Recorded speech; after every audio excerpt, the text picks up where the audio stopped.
Hello everyone, today we talk about ancient Gaelic warriors, that is, a bit of Irish military history between the roughly the first half of the Common Era, let's put it in this way, so it's actually a very long time, albeit as we will see, and as we have also noticed in other videos dedicated to Irish history, I mean, in this period it wasn't actually a very drastic change, like, in fact, most of the things we will be discussing today are actually valid even for later period, let's say up to say Viking era. That is how I believe also specialists in Irish history and especially also military historians still tend to consider like all the Iron Age and early medieval times up to the Viking era as a relatively homogeneous chunk. For what concerns Ireland, that, as you know, at this point in history was, this area was at the periphery of Europe, and in its, especially in terms of context, like it was a very primitive land. It was very wild. The terrain was difficult.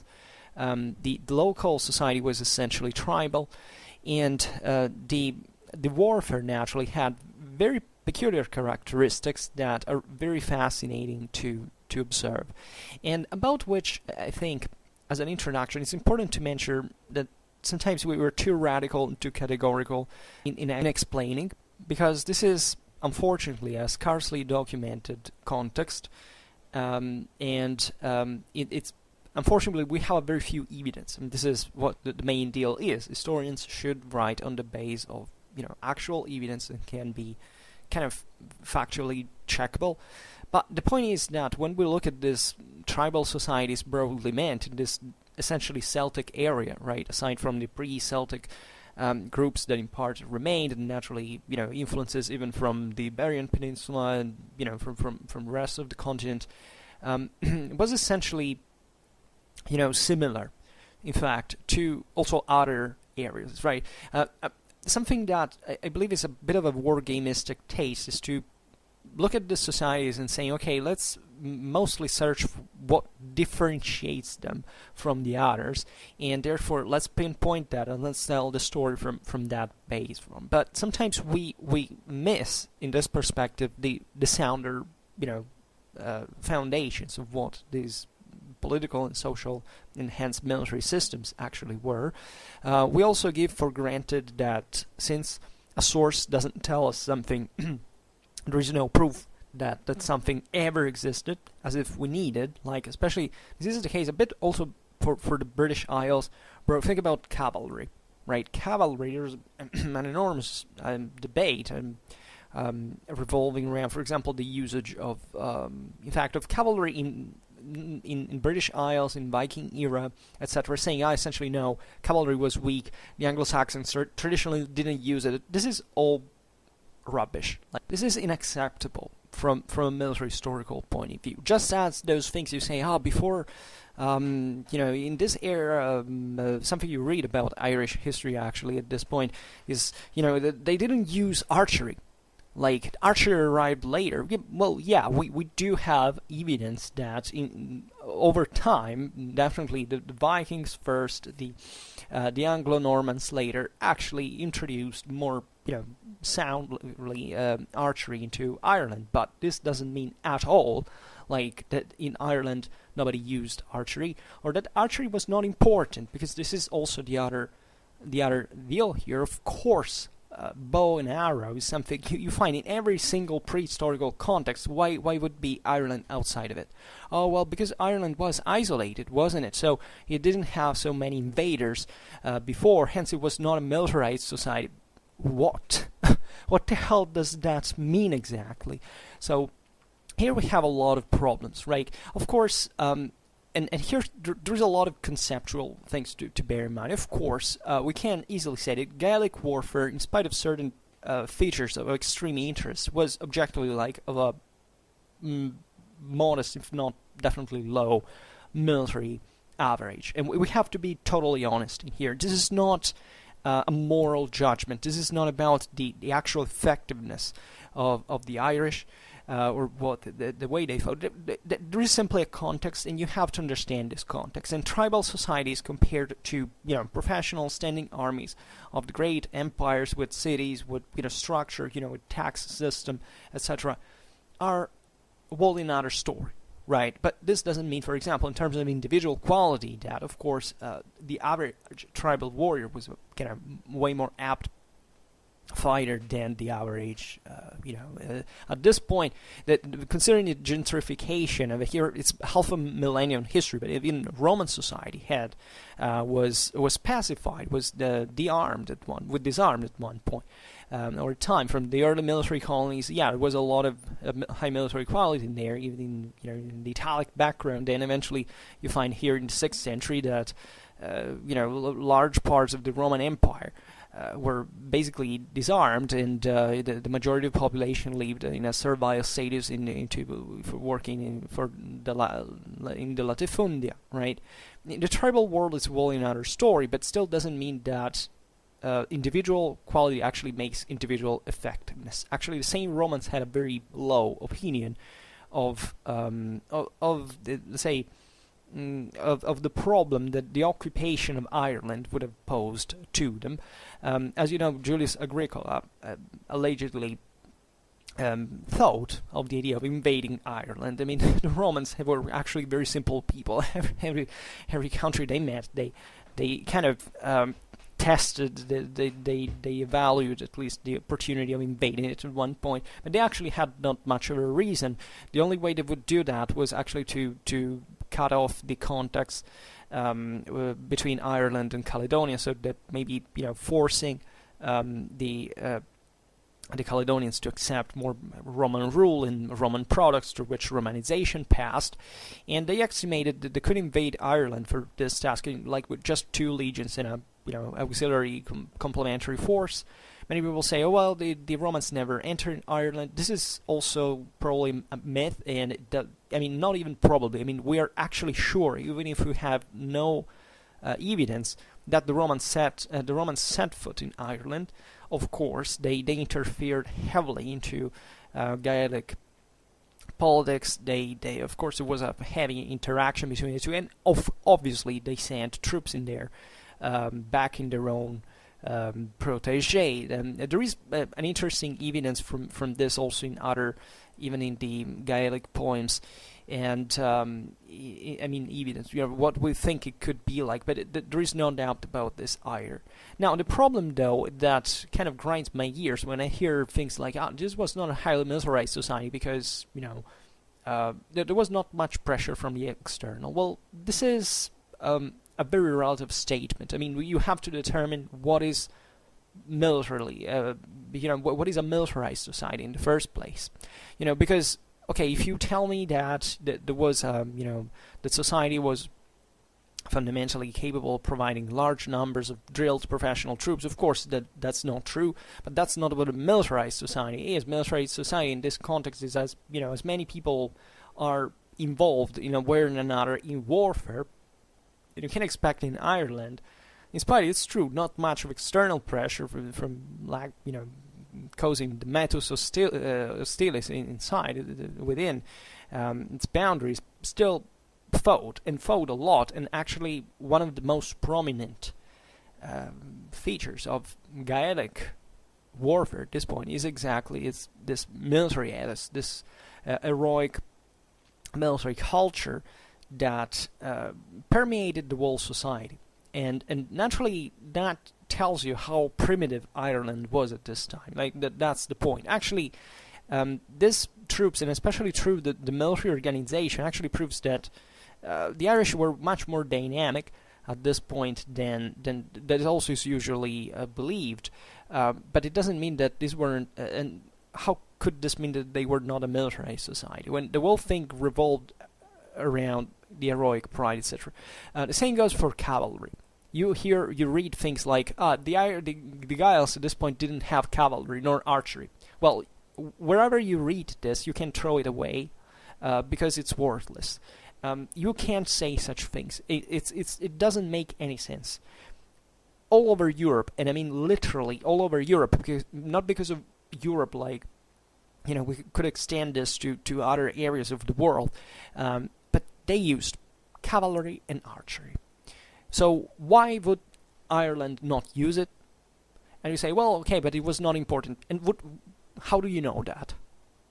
I mean, because you wouldn't find many burials, things like, even as, okay, yeah, we can assume that there were a few horses, like there were in Britain, for example. It was never particularly good in that time to breed equines, and that Irish terrain is forested and heavily forested at this point, kind of humid, marshy in some places, rocky in others. It's not exactly the best option for cavalry, is it? But actually, we do know that the Irish made use of cavalry, and of course also of archery, and not only, but that cavalry was also a big deal. Probably not in the sense that, of course, at this point, what rendered available, let's say, heavy cavalry, that one that actually makes the difference on the field, was pretty limited in Gaelic politics and society. Like, Irish history was pretty damn homogeneous. Like, there was a very scarce verticization, even comparison of peoples like the Picts or the Caledonians, for example. It seems northern Britain actually had the best cavalry in ancient times, because probably that was a more highly stratified society with an elite that could afford and think of itself on horseback, right, and represented itself accordingly. We were plenty of Pictish, and even we know about the Caledonians. They had cavalry, and they had a lot, and especially this area of northern Europe was substantially still about chariot warfare. That was very important at the time, but in these areas, because substantially the strength of infantry wasn't a great deal. Chariotry develops remains in stand when you have essentially infantry that are not capable of standing compact against this chariot charges, right? And this is true, in fact, of the most depressed area, like kind of the tribal-like. There were still chariots in North Africa, or in fact, the far north of Europe, right? And this is the case, in fact. In Ireland, you can say, in fact, still the terrain favors infantry from one side, yes, but I don't think it's still the story. I think it's more about the low degree of political and social stratification that didn't produce much of, in terms of, material, something that could arrive to us, like in the case of today's Scotland, and at the same time where we have actually, a good amount of evidence, considering how few sources there are out there about such elitary culture. Right. In Ireland, it was a bit different. It was kind of a still heroic in character, but still more fluid, more dynamic. After all, in fact, the Irish Scots would invade parts of Britain or of Western Britain, as you know, in this time, so that they actually gave the name to Scotland, because the Latins called these peoples like the Scotti, right? And then eventually that name prevailed also when the Picts fell basically in the 8th century. So, and an Irish influence in certain areas, in fact, of Western Scotland and Wales, is pretty damn strong, and it starts from here. Also, because, and never forget this, that before the Viking era, actually the Irish dominated the Irish Sea, in fact, and they traveled up to the Orkneys, right? So they were pretty active, and we tend to forget a lot the role of naval, of piracy, actually, into the late antique world, right? Every time an empire collapses, more ideas start going around, and in fact, the Romans in Britain had built fortresses in Wales that are much like in Carnarvon and in Cardiff, that are very, very similar to the ones that existed in the southeast, along the Limes, the Litus Saxonicum, actually, where the Anglo-Saxon raiders had started, creating problems since very early time, like I think the third, even the second century AD. So this means that there were peoples that had always gone around, and also considering Irish warfare isolated from the one of the continent is actually pretty senseless. First of all, the Celts had gotten there also relatively early in time. Like, as you know, the Celticization of the British Isles was something that started very long, even actually I think in Proto-Celtic times, and it went in waves, so that there were certain Celts that had settled, I don't know, maybe in the 6th century BC, and the ones that settled later into the first BC, for example, or 2nd BC, were completely different from them in mindset. So, but that is the proof that there was actually great contact between these areas, especially of Belgium, let's say northeastern France and today's Belgium, those areas where the Belgians lived with Celtic Britain, of course. So also this fact that here we have the Belgians, here we have the Britons, here we have the Guiles. Well, it kind of doesn't make sense. Like, it's obvious that these areas, for the same fact that were separated from water with water, they developed in a kind of a different way. But still, if you look at the origin, there's not much of a difference. As actually, there is not much of a difference with the rest of the Celtic world, and even beyond, because we know that there were already at the time actually Germanic influences and Iberian ones. As we have seen, many Iberians had gone to into northern Britain. Some would come back actually when the Anglo-Saxons invaded Britain, and even Scandinavians are probably present at this time during the migration era, the famous Attecotti that the Romans were mentioning, causing problems in the 4th century together with the Scots. In fact, that is the Irish at this point. We think that it could be Germanic actually.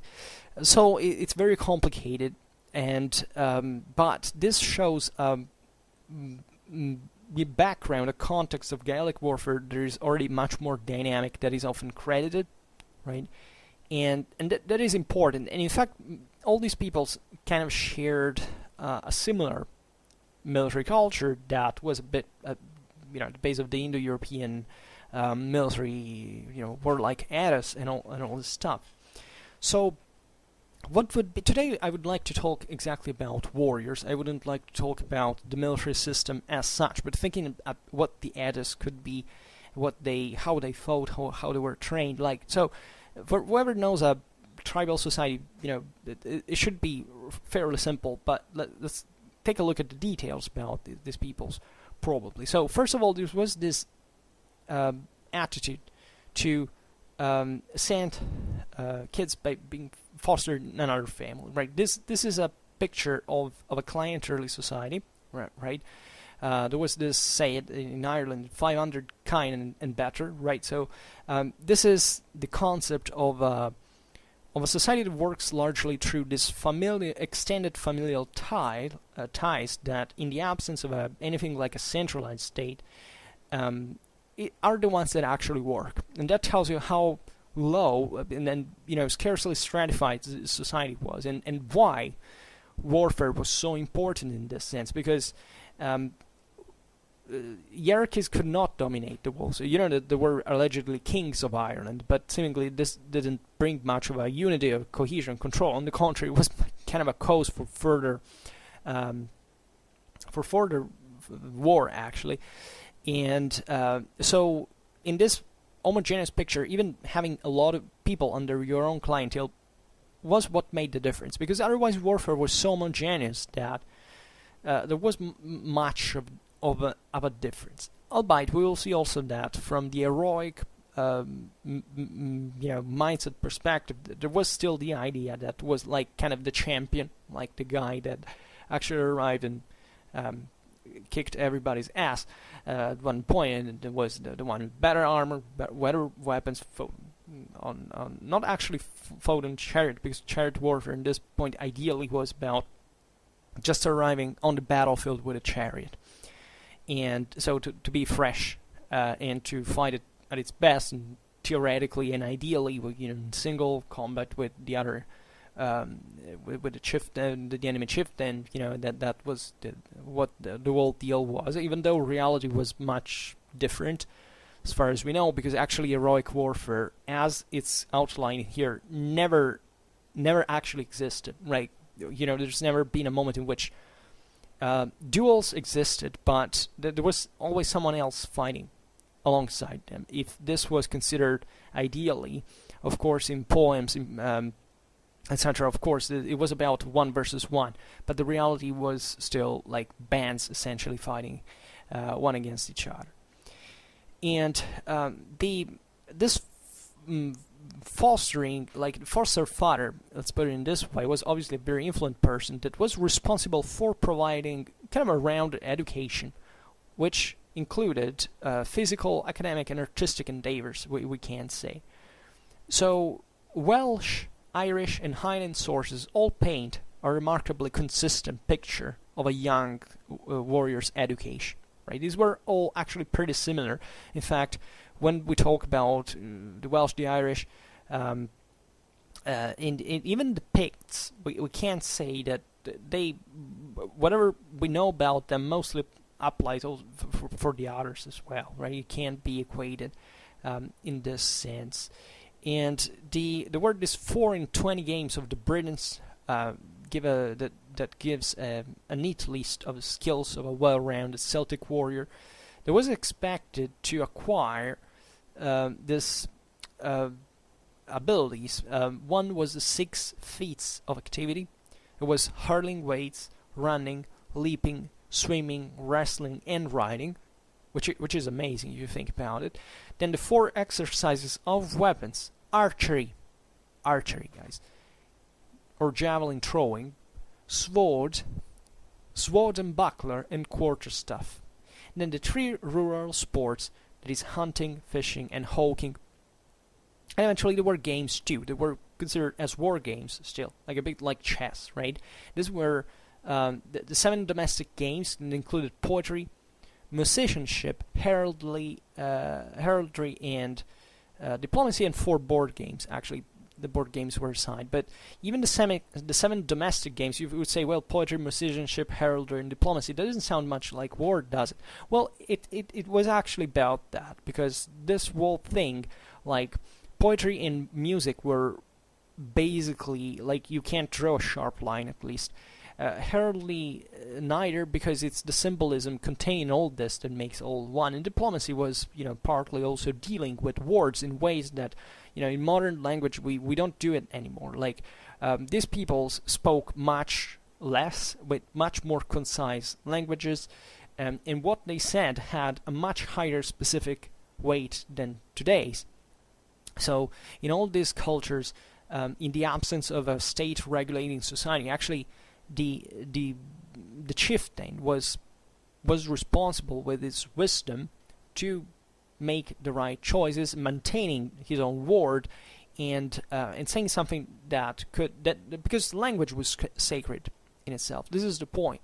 This music, these songs were all about battles and warriors and this military epics, let's say, and they boosted morale as well, and they were more importantly, let's say, that they were thought to have a magic value, right? So that these were spells that could help the warrior in battle, and more of that later when we're talking about tattoos that also were something pretty widespread at the time, especially in this Celtic fringe, let's say. Let's call it in this way. So eventually, this was passed down by the Druids, eventually also by the Celtic Church, because, as you know, especially in Ireland, it was a land of ancient Christianization. That the initial, perception also of Christian religion was also intertwined and mingled with all these elements from pagan past, and they had a strong military content, if you think, and also the same deities.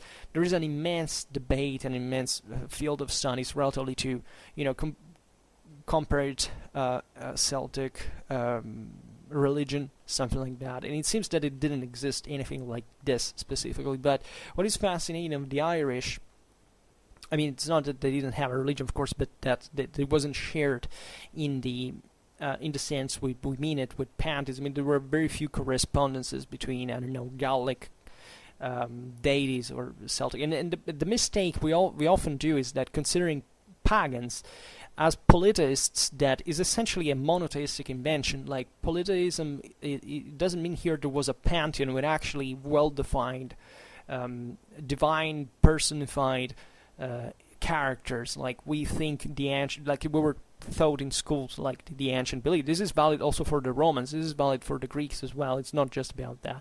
And especially in this more primitive areas, it was much more also about animism, about certain entities that existed and permeated the universe in some ways, and that were very difficult to identify precisely, and each place kind of had its own. And I say this because it's very fascinating to know that in the Celtic context, and I think especially in Ireland, I don't know, because it's better because they remained more observed later, because now this was literally a Celtic fringe towards the end of the period, as the other Celts had been not wiped out, but their culture had changed much under Romanization and also Germanization later. And that essentially many divinities in the Gaelic world were actually spirits of chieftains, of heroes, of people that were buried with all the honors, were thought to be great men because the deity had blessed them with the power they had had in life. It was mostly about war, because, once again, let's stress about this here. The island is dramatically poor. There is a great struggle for it. It's a bit like in Germany, in other places where the surplus doesn't match with the with the agricultural resources. So the only way you have to survive is to go seize someone else's land and slaughtering them in the process, or taking ships and going and raiding abroad, because that's also how it happened. By the way, surely Gaelic warriors went fighting into the Roman army. We knew that there were the Celts in the Roman army, like in late antique. I'm not talking about, of course, the Celts that joined Rome, became Roman auxiliaries, and eventually took Roman citizenship in all Celtic Europe, wherever the Romans conquered it. But literally, the famous numeri or auxilia that were recruited also up to late antique times and actually fought in the Roman army. So, considering Ireland like the isolated island, in fact, out there in the far north, undetached from military influences, it's pretty naive and silly, and it doesn't actually match with historical evidence that we obviously must think of, even if there's not a direct link, but it's so obvious for many other areas of Europe that we don't know why it shouldn't be for Ireland. I mean, it's normal not to have sources about those times. That's how we should reason, like, not that since we have no source. It was so egocentric, right? We, as modern people, we're pretty damn stupid. We think that everything is about our own perspective. You have to make this enormous effort to try to think like a bit like they could think, if you can, which is a desperate endeavor, because nobody can, but at least getting a bit closer to that perspective, right? And thinking about it. So eventually, this, the burials, the mounds under which these chieftains were buried, became place of worship. Like warriors of the new generations would go praying on this grave and being inspired by this figure, and there would be a cult developing over them, right? So many of these, also local saints, eventually were essentially transmutations of what this, with Christianization, of what these figures had been. And Irish spirituality, Gaelic spirituality is very, very fascinating in this regard. Today we don't have time to overextend it, but always think that this was the spiritual horizon of the warriors we're discussing here, that believed really into the spirits kind of boosting their own abilities, inspiring them, becoming their guides, their protectors, and even military bands had kind of their own symbols, and that were also, of course, they weren't just about chieftains. It was about natural elements, animals. There was a bit of, let's say, totemism. Let's put it in, even if totemism is actually something different, because it makes you believe that they actually, there's a difference between dressing up, being possessed by the spirit of an animal, and actually having an ancestor animal. So that's why you can't use totemism properly in here, but by approximation you understand what we mean. We do know these guys also made that. They were thought to be they were inspired to be part, actually, their souls was taken away at one point in this military bands when they joined. Their life didn't belong to them anymore, but to the tutelar deity. That was usually kind of a militarily or aggressively oriented one, also animal symbolism, etc. So the great and think about all the contexts that existed in the meanwhile, right? And between Ireland, Britain, etc. And relatively to training, so this is important to understand the shared military culture of these people, right? Talking about training properly, and let's talk actually about Christianization a little bit, because there is an interesting thing that is said, that when this area is Christianized, there was this fascinating practice of leaving unblessed at baptism the right hand of the child, because in this way, he could have kept, like, the rest of the body was Christian and sacred, like, could aspire to heavens, while the hand not, because that had to unallow blows that could be struck upon the enemy, right? And so this tells you also how resistant and certain pagan beliefs and military mindset actually was, because this is not an anti-Christian thing. Here they have fully embraced Christianity. It's just saying, okay, but we care so much about Christianity, in fact, that we want to go to heaven, right? But we still want to fight at the same time. So we use this trick so that we can keep on fighting. This is very meaningful in my opinion. So what was the training of a Gaelic warrior at this point? Well, it seems that it was. Also here we have to distinguish. There was actually an elite that had a systematic and sophisticated training, right? And the Irish sagas contain a very detailed syllabus of the claes or feats which warrior was expected to master, right? The rest of the populated abroad, like the average freeman, was a bit different. Like, these were people, they weren't really used to military professionalism as we mean it today, professionalism as we mean it today. They were mostly skilled, however, in raiding warfare, cattle warfare, and things like, in fact, fighting this small-scale wars that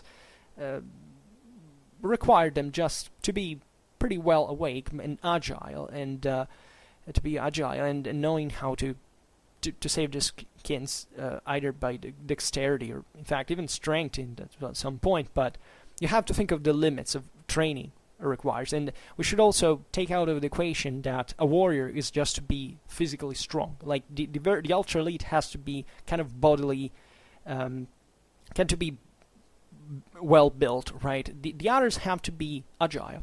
They have to be trained in the sense they know how to run, especially because Irish warfare, by the way, was characterized by incredible reliance on your own legs, right? Even in part because of the scarcity of cavalry, and seemingly Irish were terrific runners in this regard.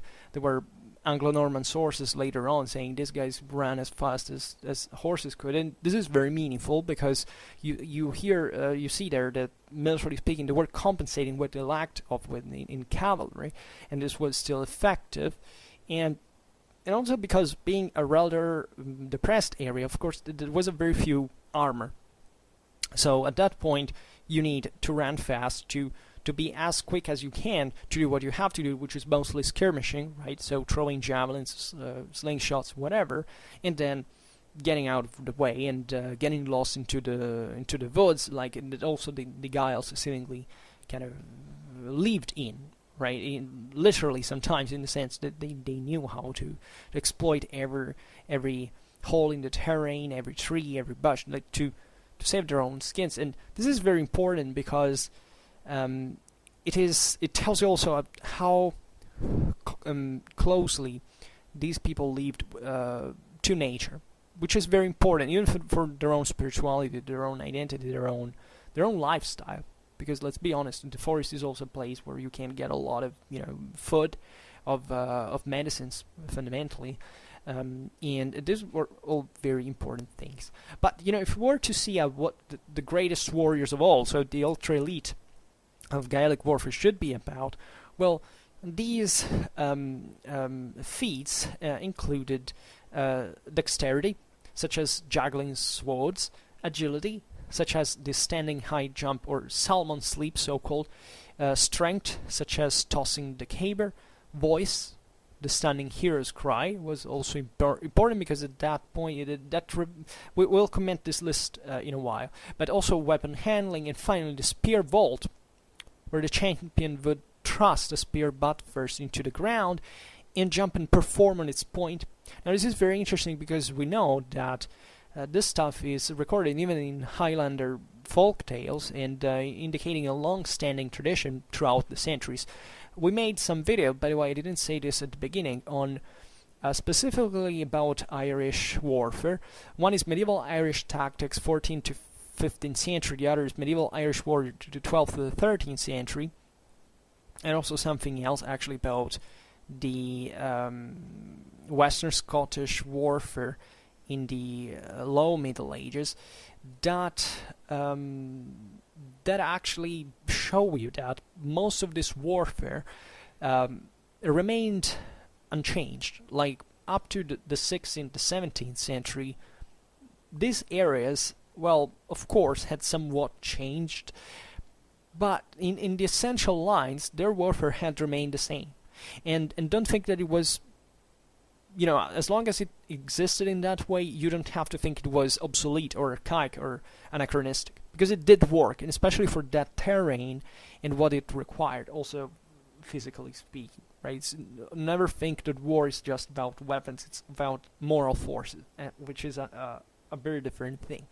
But what is interesting about this full training of a true Gaelic warrior is agility, right? So it means here that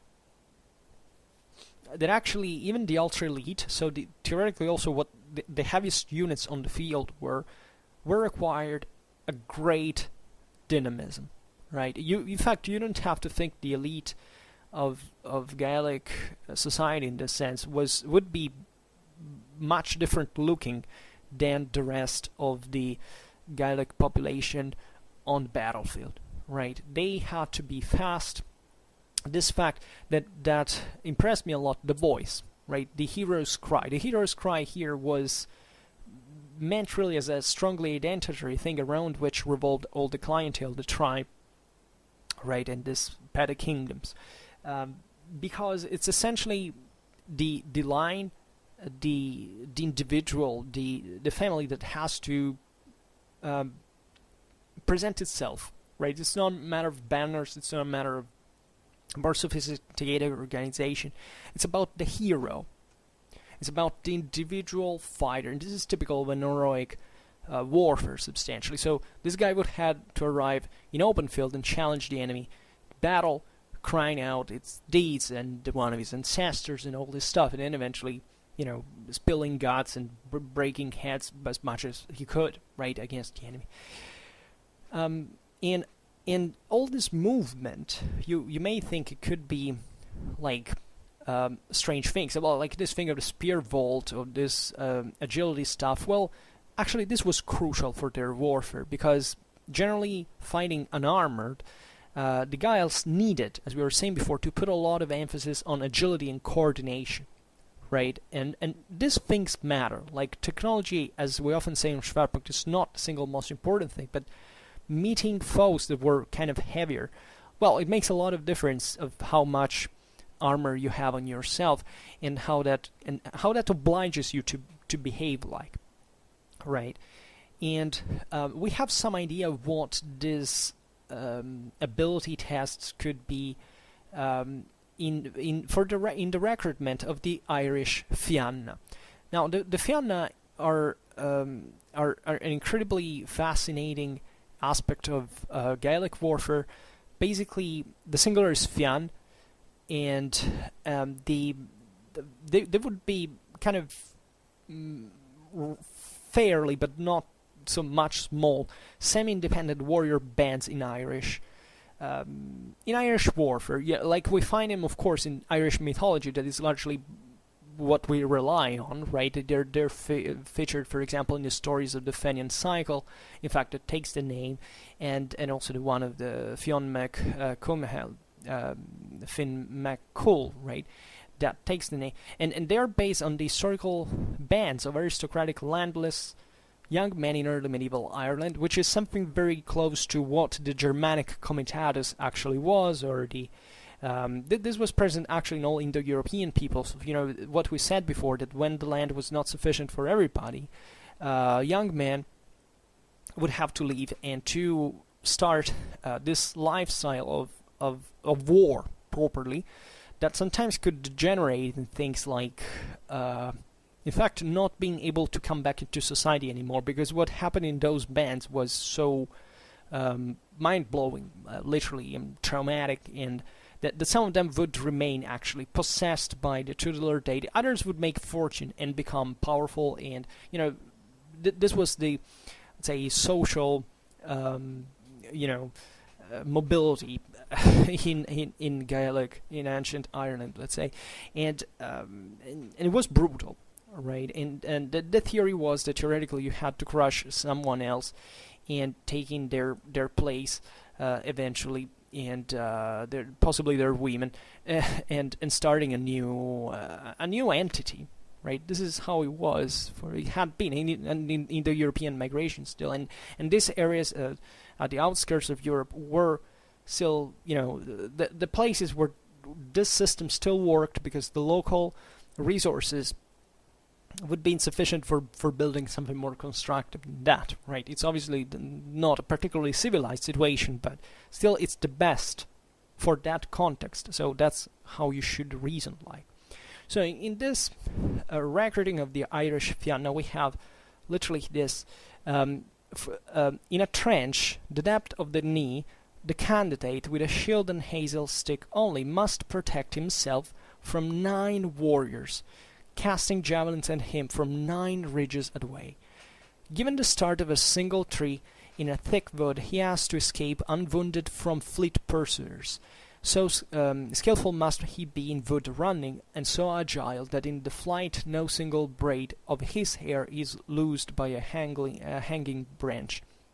In his course he must bound over branches the height of his forehead, and stoop under others the height of his knee, without delaying or leaving a trembling branch behind. Without pausing in his flight he must pick from his foot the thorn it has taken up. In facing the greatest odds, the weapon must not shake in his hand. Now, I challenge you to do something like this. And these people did it just for talking about individual, right? So, of course, collective training sucked. Let's be honest, because this is what tribal warfare really is. But individual training is like, wow, right? Unfortunately, it's collective training that actually makes the difference compared to individual one. But still, once again, context for this world, this is what it was needed. And what I find extremely fascinating here is the forest context. Like this guy, a lot of the thing is not much actual fight, but running away and running into the woods, and not getting his hair stuck into some branch, or still running with thorns in his foot. Like, so this is literally how it was. These guys mostly fought barefooted, right? This is something even the English later noticed, like not just about the Irish, but also about the this at that point the Scots, in fact, but no, actually the Picts, because it's bait the or the Scots, I don't remember actually, but they bait the Venerable as an Anglo-Saxon talking about it. So and just thinking how these worlds were different, like. So there were naturally other forms of training that were in fact more collective. Like we have the Mabinogi, that actually is another source that for Scotland. However, it tells us that that these guys basically had to fight.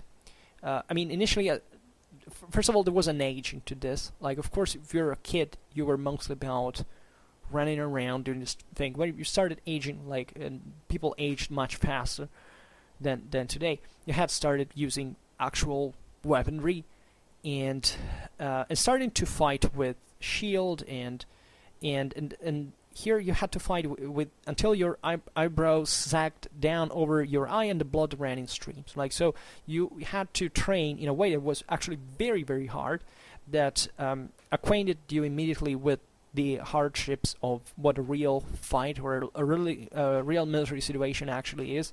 So you have to get used to sufferance, to physical sufferance. You have to be resilient. You have to handle traumas that are delivered in the training in a kind of a small dose, so that you can bear according to your toughness, and that will make for making you see what it's like out there. And in terms of weapons, actually here. The world picture is pretty standard. Like, it included sword, single-handed axe, and spear, and javelins. Spears actually are javelins at one point. Like, there is no a real, even here, a sharp line between spears and javelins. Normally, they were conceived to be both, and of course, there were longer spears that were used mostly for doing what a longer spear has to do, and and then kind of more specifically designed darts for throwing. But like with a spear, everybody has always done literally everything possible with it. Then there were other forms of, like, probably with the bucklers, were small shields, were pretty much out there. This has to do, in fact, partially with the lack of armor, in the sense that paradoxically, if you're unarmored, a shield can't protect you for the whole body, right? You can't go out there unarmored into a melee and thinking, oh, just the shield will be you. So the shield actually adapts to this, and bucklers were very widespread because they were light, and they allowed you, in fact, to run faster, which was the most important thing at that point. And sword and spear and buckler fencing is pretty dynamic. It's pretty fast. It must naturally make you more agile to fight actually more armored opponents that have heavier equipment, and therefore you have to move around, because agility at that point is your best, and keeping a distance especially. This is, we know about Gaelic warfare. There was much about this, much about skirmishing, much about sling shooting, etc. There were, so the weaponry of the Irish warrior would remain this one, and people say, oh well, this is because the typical Irish warrior equipment, right? This is the typical warrior equipment. Like, this is not specifically Irish. This is literally how the average European or whichever other tribemen out there would be equipped by. This is what we tend always to forget, because we are fixed with categories, and therefore people fights like that and people like in another. No, practically that's always like that. It's a shield, 2 or 3 javelins essentially / spears, and very light if no armor at all, right? And conceptually, this is not even what the Roman legionnaire very differently evolved from. Like, it's the same tribal background that was out there, which makes these warriors basically something between a skirmisher and a kind of a medium infantry. And of course, we're talking by average because, of course, it would be heavily armored, champions in Ireland, for example, and even kind of lighter troops of some kind.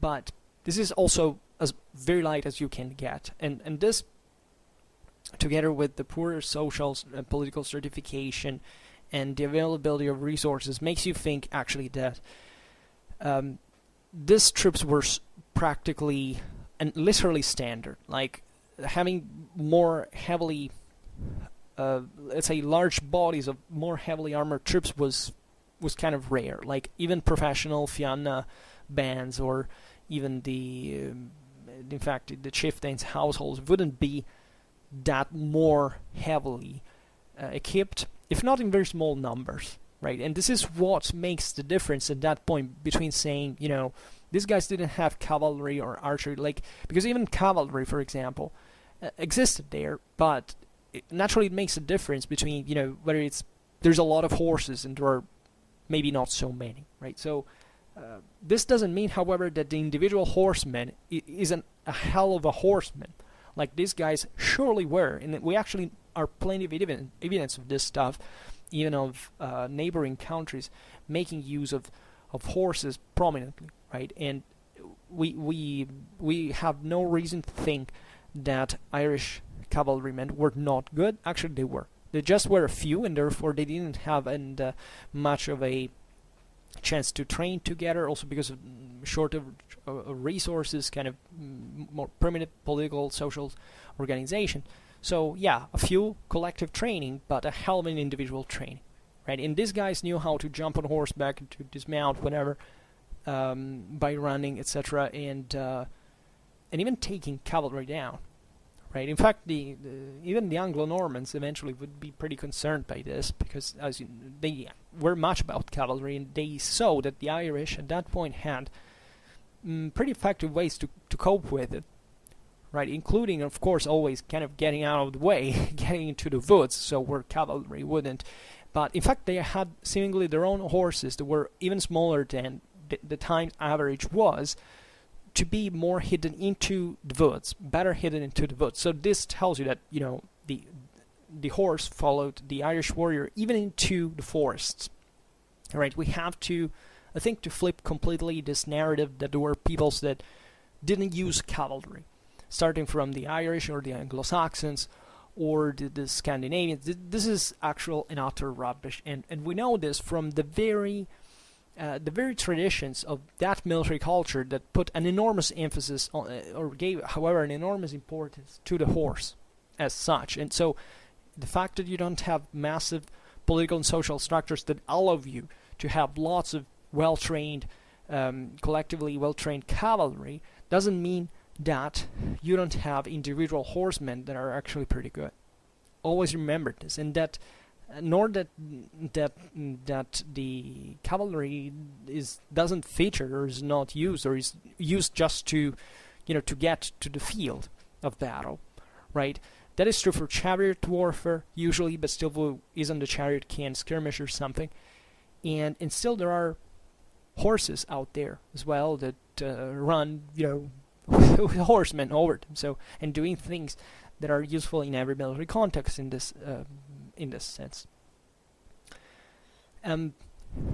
So there were also, and the kind of more professionally oriented Gaelic fighter would spend most of its time, if not training proper, because of course training also it has to be done very frequently, but also you have to balance energies, right?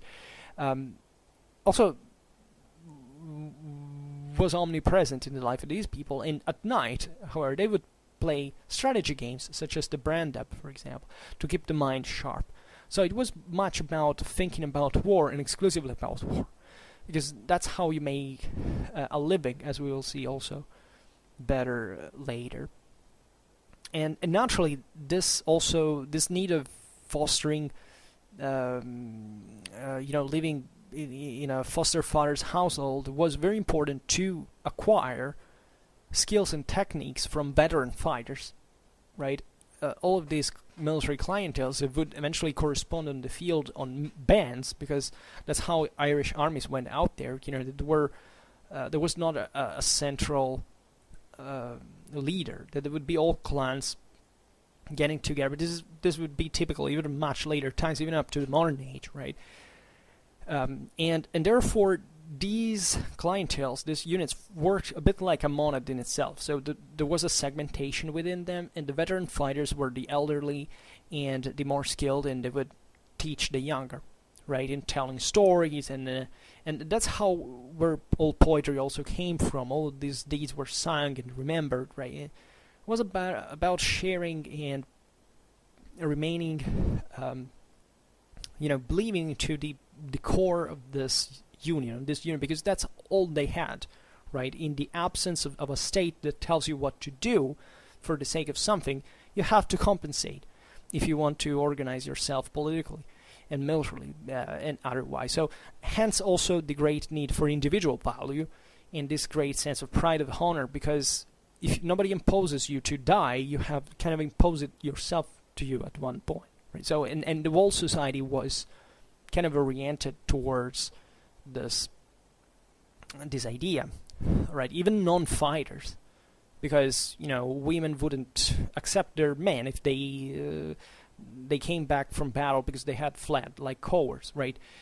These were very serious problems, and it was the only way society could be kept together. And so obviously they didn't rationalize that, but it was for them like breathing air. Like it had always been like that. It was their own world. Nobody even questioned it, because it was so inherently evident what the function of this was that it was not even a need to rationalize it. This is very important, right? Consider that these guys started knowing writing, like here prehistory finishes exactly in the centuries in Ireland. Much of his training entailed naturally weapon handling, and especially swords were seen as kind of a status weapon, were particularly important, particularly precious, right? They were treasured, they were expensive, and only the best warriors could use them. Best just also in terms of political status and actual martial ability. For example, where Cuchulainn fights, that Cuchulainn is one of the most famous, actually the most famous is this Irish mythological demigod that appears in the stories of the Ulster cycle, as well as the Scottish and Manx mythology as well, and he's believed by some to be the incarnation of the Irish god Lug, who is also his father, and etc. So is a big deal that reflects much of this military culture, not just as a matter of sheer prowess in terms of physical prowess, but also of mind and wisdom and all what was considered in fact to be the highest quality of a warrior. And in the story, when Cuchulainn fights Cochar Creban, I believe it's pronounced, that is one of Scottish soldiers and a very ardent man. Cochar tried his special tricks of battle, right? But Cuchulainn paired them as if he had studied them his whole life, right?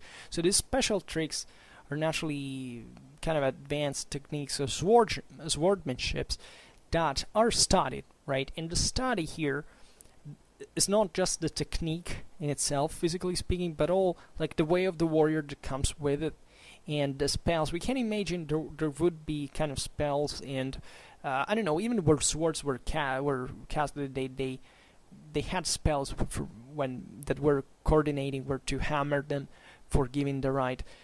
So it was believed to be all one with spirituality, with magics, but with actual power that poured from a divine source into these practitioners, right? So there was an actual studying and learning about this stuff, not just about military experience. That naturally, however, made for most of it, of course.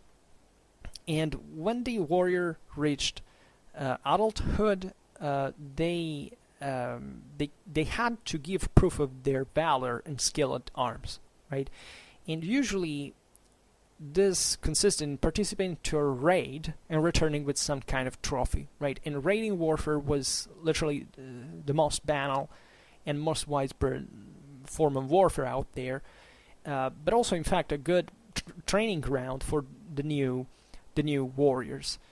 And for example, the Middle Irish Fitness of Names states that each young man of theirs, that means of Ulster, who first took up arms would enter the province of Connacht on a foray or seek to slay a human being, right? A custom that is seemingly still recorded in 17th century Scotland, right? So this is pretty fascinating. And there was also an ancient Celtic custom of head hunting for trophies. Many people say that Celts were kind of nice and that it was about cutting just their fell companions' heads to bring them home. Yeah, they also did that, but they also did collect heads like every other tribal people out there. Like also more advanced civilizations kind of did in some more rationalized fashion, right? Because it was believed that in the head of the dead there was something, important. Naturally, it was not even a form of offense. It was actually recognizing the beheaded's valor and importance. So, and this was practiced in here too, and we're told of stories that actually are about mostly the Picts. There are stones also from Shetland that shows the evidence of this, and this was shared by the Irish as well. So the fully trained Gaelic warrior was part of a noble elite, and the right to bear arms was the duty and privilege of the aristocracy.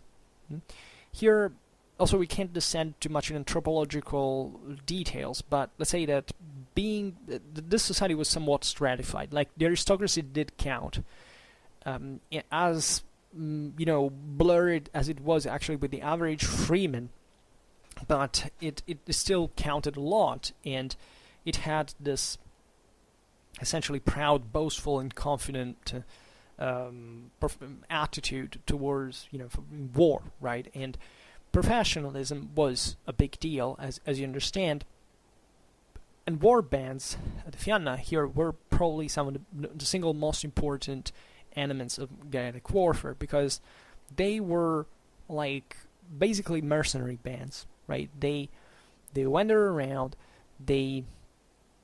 with some of the finest equipment available, not much because they were wealthy individually, but because they were part of the clientele would provided for them, and also for those who the weapons and armor that they took from the slain enemies, right? And there would be cavalry in these bands as much as infantry, of course. As much, not numerically, but the both of them, with a prevalence in infantry, of course. And there was a lot of competition between these bands, as you understand, and therefore, as a consequence, a great esprit de corps. The kings in Ireland lived essentially dealing with these bands that naturally, the most prized ones being the most expensive, but also the more effective, right? So there would always be the risk that these mercenaries would become as powerful as their masters and overthrow them, which is typical basically in every single society, even the most developed ones. And these people, what would be the average, because we often say these were noblemen, right? But they weren't actually all noblemen.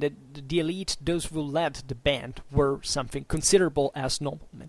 And here we get in the pride of that status. Like, being a noble in this sense was not necessarily a matter of being already wealthy, but of having the power for becoming one. And individual prowess was important because, if a band commander was good, naturally you would like to participate in that band. You can imagine all these young men saying, I want to be like these young kids, actually. I want to be under that guy, all the legends and stories around. And actually it would become richer over time. And there is this picture that is a kind of a pretty chivalric vision of of these bands, that is objectively true, right? You know, in Schwerpunkt we made videos talking about the origins of chivalry in the Middle Ages, and objectively many of them stem, aside from, of course, the influence of the steppes, and but also from the most native tribal kind of Western European environments, like this concept that there is the young noble that wanders around in offering his military skill to any leader who rewarded him with fine weapons, because this also was a problem. Like, you could become a good warrior also if someone provided you with the necessary equipment, and that's what kings were for. There were also leaders of bands on their own regard. It would be a minimal hierarchy, of course, on the field as well. But the concept is still the nobility, right? The fact that the warrior is a freeman, and this makes him, if it doesn't make him noble himself, at least it makes it in potential, right? This Indo-European ethos was still very strong out there. The idea that the conqueror has the right to dispose of the vanquished was still there, and he who prevailed was the one which was entrusted by the deity of war the right to do so. So there was this, even, you know, all these things that would remain in chivalry, even the importance of looking good, for example, looking fit, looking, you know, where people considered these things because they considered even individual prowess, even in appearance, to be an important aspect. And people believed that different faces, different outlooks would correspond to certain characteristics. There is however, especially on the fact that warriors earned their living by bearing arms, a beautiful passage from Athenaeus that quotes one old Celtic hero as saying, quote, "My pointed spear, my sharp sword, my glittering shield are my wealth and riches. With them I plough, with them I sow, and with them I make my wine. Whoever dared not resist my pointed spear, my sharp sword, and my glittering shield, prostrates himself before and adores me as his lord and king." Right? So naturally, this reflects the Celtic military ethos, which, however, is still kind of a right. It's not that literally this person lived in so much wealth, right? Because this is what kind of a, you know, upper class farm in the Mediterranean could do without actually leaving, but having slaves and working for them. In the Celtic world, naturally, this passed through mostly war, because from the fact of owning people and land, and because of the prowess, of individual prowess, not because there was a complex market system out there, international trade with great shifts of goods, etc. No, but this was not present here. Naturally, chieftains engaged in trade, and all, of course, it was partly supported, but it was mostly about seizing that through arms, right? Unlike in other more advanced societies. And that's what we were explaining before about why all this militarization, if you want. And there are many there are even many later, even Renaissance sources talking about how this warriors of the Celtic fringe lived. For example, there is a much less flattering picture offered by John Major, who wrote in the 16th century about the Highlanders specifically. Delight in the chase, and life of indolence, their chiefs eagerly follow bad men, if only they may not have the need to labor, taking no pains to earn their own livelihood. They live upon others, and follow their own worthless and savage chief in all evil courses sooner than they will pursue an honest industry. Right. So this is a very, very harsh judgment, but this is actually not very far from the truth, and this can, make even for much older times, because this is the reality of warfare, of politics, and there is not much to idealize about this war. But still, as we said, in those societies, this dynamics had a reason, and they functioned, and they were adapted to reality, and that's why someone from, I don't know, from England in this case, I presume, would think otherwise, right? Because his society was different, right? Was cavalry really that developed? Well, the closest example that we have is about the Picts, right? The Picts were pretty close to the Guiles, as we know, and they had even something in common as with part of their Celtic background. They definitely had a lot of cavalry, as we were saying before, or at least there is an evidence that for that context that they had a substantial amount of them. These bands of cavalrymen in the Celtic world are very important because the Celts, and especially the Gauls, had they were particularly keen on horses. Like they gave a great importance to them. In Western Europe, cavalry didn't develop much like it happened among the Iranian branch and the steppes, like in the Scythians, the Sarmatians, etc. But it still shared that same model of manhood, of military valor, that the freemen fighting on horseback embodied fundamentally. Caesar called them equites, that is the Roman term for knights, for cavalrymen. And in Wales, they were called the teulu, that means the family. Ireland itself had several such fraternities, of which the Red Branch of Ulster is the most famous and distinguished, but others recorded in the Irish annals include the Clanna Morna, the Clanna Boisgne, sorry, I don't know how it's pronounced, Clanna Deaga, right? And the frequency of the word Clanna in these titles indicates the importance of kingship, of course. So many of these military bands were under, like, someone who was a king de facto, and that was a king in the sense it was basically a chieftain, that also something very close to just a professional mercenary, right? So a chief of men, right? And there were many kings in Ireland, and that tells you how, you know, some of them would be also not anything special, let's say, in terms of landed power, or, you know, this stratified, consolidated. So everything was very fluid in political military affairs of the island. Other groups of these had more colorful names. For example, like especially connected to animal, like Men of the Lion or the Swords or the Snow, Knights of the Calf. In Munster, there was Knights of the Golden Collar.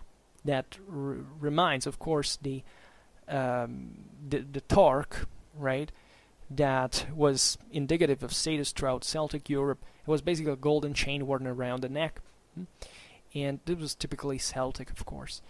And these were literally fraternities, right? So they were groups of men that swore an oath that was more than an individual commitment, like a social contract. These people were basically handing their own life to the band. Like, classical sources tell us that in the moment in which these men entered the band, their life actually didn't belong to them anymore.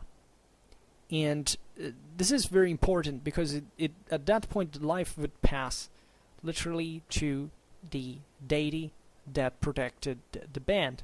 And that was the whole thing, was like having this fanatic cohesion in the absence of any other that other bond that actually was made up by the metus hostilis, of the fear of the enemy, and therefore the necessity of remaining in arms, because that was the real motivation, which meant that these people were fanatically courageous, right? They were used to die, and to die for their leaders that were believed to be the ones who detained the effective, or better, through which the power of the deity passed, right, and had invested them with this task of leading men. And there was a great adoration towards the chieftains, this fanatic loyalty for which nobody had to be second to the chieftain in combat, because otherwise they would have proven unworthy of him. So nobody wanted to disappoint them, and the death of the single leader would be the proof that the band had been cowardly. So before getting their name, that would have prevented them, even in the case of they had survived, to being hired from somewhere else, because actually news spread fast at the time, and this fact of being, of course, this is very ideal, like it sounds even very proto-chivalric in itself, but because the true warrior fights to the death, right? Of course, reality is different, but don't think that in this context it's that far away, right? This Gaelic war bands would be really very, very tough, and they would fundamentally respond to these rules, let's say. The Fianna were fundamentally a testing ground also for the best soldiers, meaning what? That of course there was a link between the freeman and the king that passed through the Fianna. Explain myself better. Essentially, if you wanted to become a king's attendant, be part of his retinue, and therefore becoming an aristocrat de facto. So basically being, one of his band of in his band of thugs, right? That would share, however, a lot of benefits from. You would have to pass through the Fianna. I mean, if you had fought into a Fianna, you were considered a specific one. That were the most prized, the less prized. That was kind of your curriculum. You said, I fought in here, so you had gained a name, and of course stories, as we just said, traveled fast. And being part of Fianna was conceived to be part of the aristocratic education, right? And nobody could be part of the upper ranks if they had not passed through this test, right? And joining a king's war band required having become a renowned warrior under the king. And naturally, it was not just imposed, it was also the king actually choosing the best, because he needed the best. So obviously the bodyguards of every chieftain, normally in a tribal context, are the toughest ones, right? The one that will really die that would fight to the death, in theory at least. So it was the king's interest to have the best soldiers, and to be informed also about what was going around, what was in these bands, etc. And always remembering that these bands had a political autonomy as well. So there was an enormous enmity probably between the same Fiannas, and this entailed continuous, that increased the quality of Fiannas themselves, because conflictuality increased warfare, and warfare increased quality through experience. And this is the point. And another reason why the Fiannas were so important is that there was a necessity of containing, segregating sexually mature, unmarried males from the rest of society. This was really a problem, right? Because just like today, they had, more than us, telling the truth, problem with violence. Like, violence is a real deal. Young men, we are violent. Let's be honest about it. It's our way. We are programmed hormonally like this, and there was a way to channel these guys. Like, even if you think about the Crusades, a story, the European society wanted to get rid of these because they were bands of thugs, right? What I would like to stress in this, it's not, when I say band of thugs, it's not like contempt towards them. It's normally how humans aggregate, as the apes that we are function in groups. Like, and that's how they're supposed to do, because we are still genetically programmed for living in hunter-gatherer societies. So in that context, that's what you have to do to survive. So being a thug, in this sense, is kind of instinctive. Of course, now we have a reason developed in a certain way. We can correct ourselves, but still, in these worlds, there was all a coherence in this development, right? In what it would be interesting also to see how this slowly changed, because of course it happened through Christianization, but it's not just Christianization as such, but even through the introduction, for example, sedentary, say, not really sedentary in the sense because these were sedentary populations, but I mean the idea of kind of more centralized power around concentration of land, of buildings, right?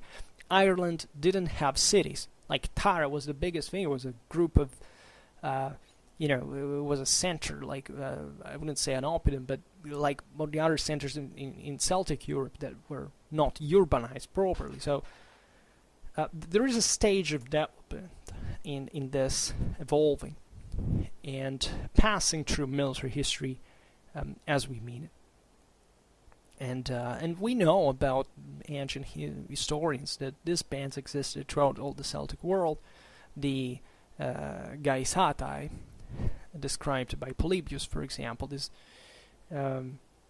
is the Gundestrup cauldron that features a row of beardless, speared, armed youths, right? And that's probably what they were meant. There is also all the ritual passage, right? The passage from childhood into manhood passed through this kind of military feats, as we have seen. But here in the political realm, that is also the military one, there was this ladder, right, that you had to pass through through other proofs, right? That in fact also the poems, the Gaelic epics, etc., speaks of in terms of challenges that these guys were called to take constantly, right? Because simply the lifestyle they had was dangerous, and it was meant to be even more. So just think about also how this psychologically plays on a person, right? And as we with Christianization, naturally all the pagan symbolism that revolved around the Fianna kind of declined, right? The Irish monks condemned these bands, calling them, very interestingly, the Sons of Death, which speaks for the fact that these not much because they killed people, which they did, but also because they were kind of dead on their own, right? It was a bit like the Berserker out there. Like a Berserker, on Schwerpunkt we never made a serious video like anything about the Berserkers properly, excuse me. But there was this problem. Some made it out of these groups.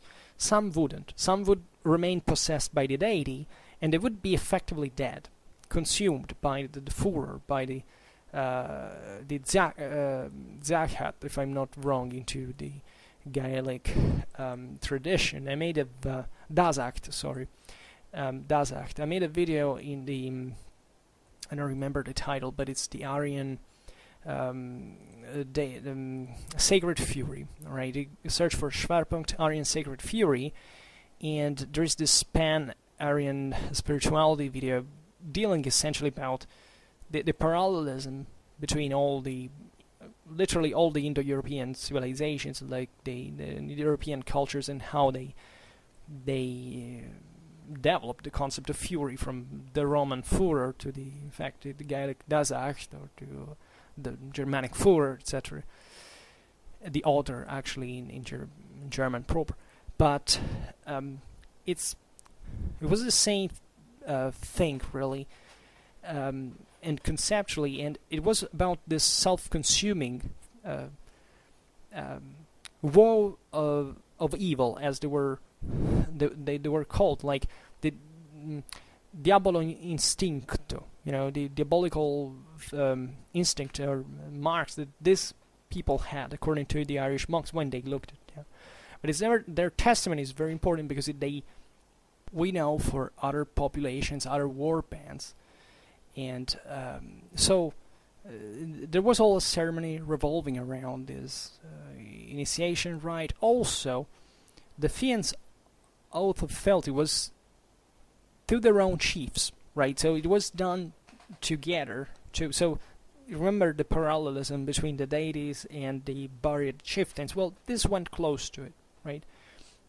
They were considered kings, but kings because they were kind of divinely driven in this sense, and it was the same kind of oath that the same sub-kings had theoretically to answer to the High King, even if nobody ever came to control all of Ireland of them. But it's still important. It was recognized as a bonding, as a bond that could not be broken, theoretically speaking. And what would these Fiannas do? Well, fundamentally, they were called like there would be a king's retinue and these other bands, depending on the king's force, and they could act between like the king's paramilitary force and a wandering band of knights around, right? Because that's also how they did. These bands were sent by the king to do stuff, right, including war, and not just during the time all the Fiannas were put together, right, for major wars breaking out. So they would be sent here and there to friend kings, or simply sending them fighting in contexts where they could gain experience, right? Even far away, and we can imagine contracts about this, and having even with Rome, with other powers that existed out there. So it would be very interesting to trace them, but we have a few evidence, as we were saying at the beginning. And the Fianna usually remained, however, by the king, and they would live essentially by hunting or living in the wilderness, and they were sometimes compared to wolves, right? Because they were called wolfing in the Irish annals. This is exactly as the berserkers. That's the same identical thing. These people lived within the woods because they were kept out of society, because they were incompatible with society. Society is the realm of the living. These military bands were the realm of the dead, and they were close to, in fact, this necrophagous animals conceptually, because they were sacred to the deities of war that devoured, of course, the corpses of the fallen men, and this would make them the context between the world of the living and the world of the dead. This is very important because you understand that, after all, it's the same old spirituality. The wolf being present in this, from it's a great symbol of the steppe that arrived in Rome, that arrives in, think about the Ulfidar in the Germanic tradition, and many other contexts, right, that prove, right, the homogeneity, actually, more than the specificity of these traditions in Aryan Europe. And so, and as we've seen before, these bands were sometimes associated also with foreigners. Like the Roman Ammianus Marcellinus talks about similar of these groups in the 4th century AD, talking about the Attocots warlike band and the Scots, so the Guiles, wandering up and down, committing great depredations, right? And so you will have to imagine, first of all, these guys also traveling by sea, and joining with other bands coming from, I don't know, from Scandinavia, from other areas of, of course, Britain, but the continent, and therefore sharing also this commonality, let's say, in terms of martial beliefs, and it was extremely ferocious, by the way, because that's what would make them stick together. Like the fact that they could rely at that point just on themselves, and being pure violence, pure force, attacking the enemy and leaving for the taste of it at one point. And of course there were many other practices, even using drugs and having this ultrasensorial experiences that were all with the pagan spirituality of the time. And we can easily observe the also certain archaeologically, the existence of these bands. For example, there are prepared stone-lined cooking sites scattered throughout the wilderness that they could be used by hunting bands to use as needed. This is very fascinating, especially in Irish warfare, where there was a lot of forests around, and essentially they knew all the forests by heart, and they had the stopping points where they could lighten up the fire once again, and they were all kind of stopping points. So think about also the capability of orientation, and you understand also why all that training was required to run in the woods and to be agile and mastering this. And this would be a problem for those who would invade Ireland eventually. And we have other evidence from I don't know, also from the Picts. But wolfing was not an easy life. This is probably the most important part of the story, and the Irish Fianna often drifted into brigandage as well, right? Although there is no indication of widespread brigandage or instability in certain areas, right? We have no mention, at least, and especially in Scotland, like when the Irish Scots were there, right? There is no mention of this, but of course, what is brigandage? What is the mob, right? This was the mob properly, because in pre-statal times, there is exclusively the mob, monarchies being just kind of larger mobsters. But at the end of the day, that's what kept order, albeit so crudely and so violently, right? And of course, aside from this bulk of, let's say, professional troops, that is, people who spend a lifetime believing in this way and probably didn't know any other lifestyle, and that's why some of them would grow incompatible with society proper. There would be a lot of other freemen who instead had a kind of more civil life that, however, had to muster when war broke out, right?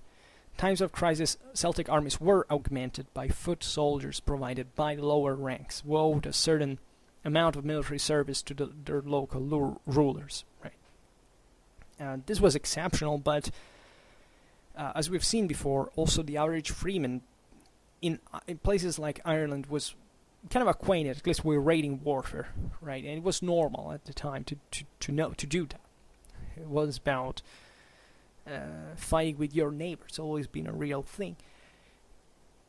And members of this class also provided the warriors full-time servants, right? There was this, in heroic warfare, this emphasis put on the fact that you needed attendance, that the hero had to fight with someone serving him. And some of these people, in fact, were not even freemen, right? Even the difference between Celtic and pre-Celtic areas was important. And there is a bit this cliche that, like, the Celts were like even looking in a different way from those who came before, which is probable, but that at this time actually the difference was ethnic.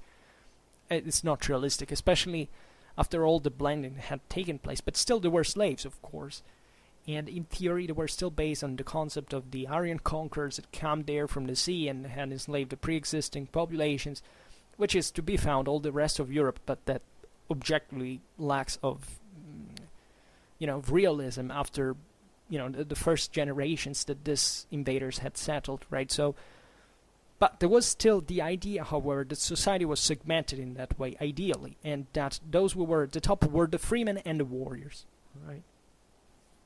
And we are plenty of evidence, for example, even from later times. 13th century Gerald of Wales wrote that his countrymen were entirely bred up to the use of arms, for not only the nobles but all the people are trained to war, and when the trumpet sounds the alarm, the husbandman rushes as eagerly from his plough as the courtier from his court. They anxiously study the defense of their country and their liberty. For these they fight, for these they undergo hardships, and for these willingly sacrifice their lives. They esteem it as a disgrace to die in bed, and honor to die in the field of battle. In time of peace, the young men, by penetrating the deep recesses of the woods and climbing the tops of mountains, learned by practice to endure fatigue through day and night. And as they meditate on war during peace, they acquire the art of fighting by accustoming themselves to the use of the spear and by injuring themselves to hard exercise. Now, think of how important this is. Like, even the average peasant, the average farmer would keep trained in a modest way, of course, but still wounding themselves on purpose to get accustomed to war that evidently was something they expected very easily to be involved, that they would be involved in, which is very realistic as far as we know. And this can easily, be valid for ancient Ireland. And there's also a statement from 1250 from an Englishman who wrote about Scotland. And the land Scotia had the name of Scots that there dwelled. Their name are light, or their men, because here it's all messed up in the writing, are light of heart, fierce and courageous on their enemies. They love nigh as well as death as thraldom, and they accounted for sloth to die in bed, and worship and virtue to die in a field fighting against the enemies. So this was what the Celtic fringe was about, still in the 13th century. You can imagine what, this was in the first centuries after Christ, right? Can you imagine what Gaelic world was? Like, it must have been amazing, mind-blowing, but also extremely tough and extremely violent. So what would an Irish warrior of this period look like? Well, essentially their appearance was quite simple. Like, clothing generally consisted of knee-length tunics, right, made from wool, linen, flax, often with a mantle, hood, or cloak over the upper body, and bare legs seem to have been the norm, right? And in fact, Bede actually referred to the Picts specifically as redshanks as an insult, still used centuries later against the bare-limbed 17th century Highlanders, right? So it was the same in Ireland, actually. And so this is for those who complain about, how cold it is. Just imagine what it means to go out there in the north, bare-legged into the wilderness, right, and fighting habitually, and that would be actually pretty feasible, right? Everybody can do it. We think it's impossible, but we simply would get a callus under our feet, and we would go with that because we're programmed genetically to respond like that to that kind of state, which was the one we all came from originally. So it was still the norm, and the reason why they would be like this is also, that there is a certain sensitivity for walking into a certain terrain that can be also very hard. It can paradoxically help you, and also make you more agile in general, arguably, and depending on where and how and for what we're talking about. And I don't know, we could talk about colors. There were different types. This is not a big deal. What I think is more interesting is hairstyles.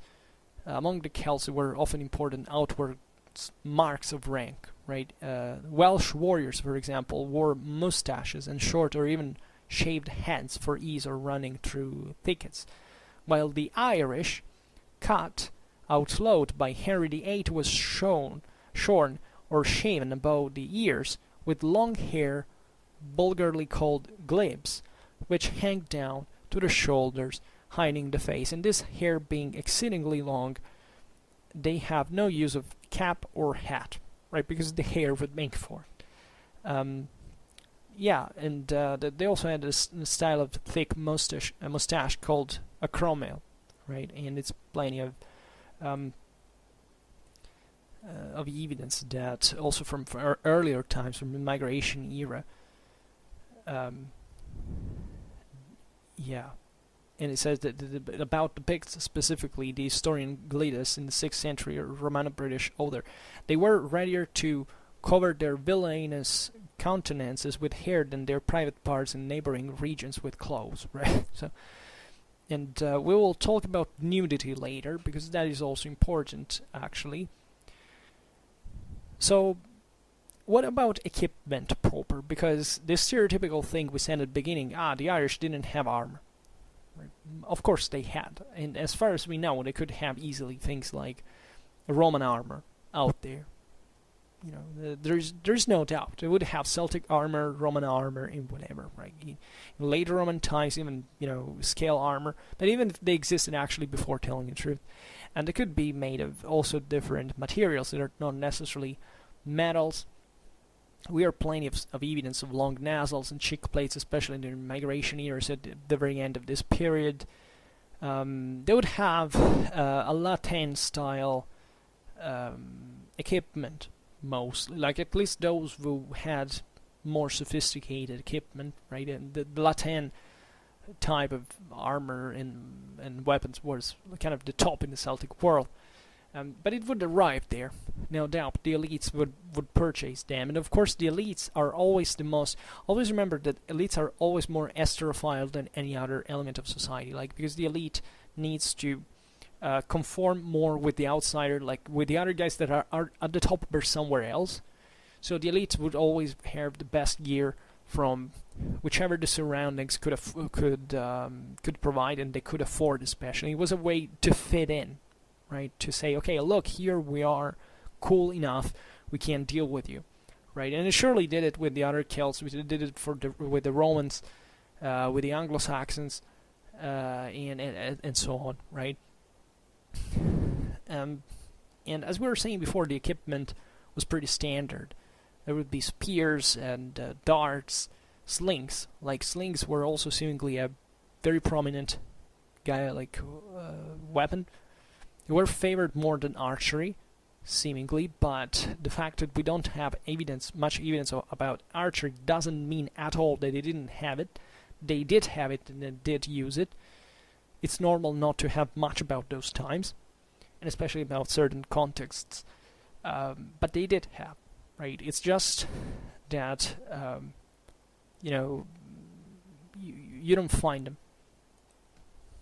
Shields also were important for status, like the most expansive ones would have, circular bosses, bronze plaques, etc. Generally speaking, I think we get not just from Ireland, but also from Pictland, the idea that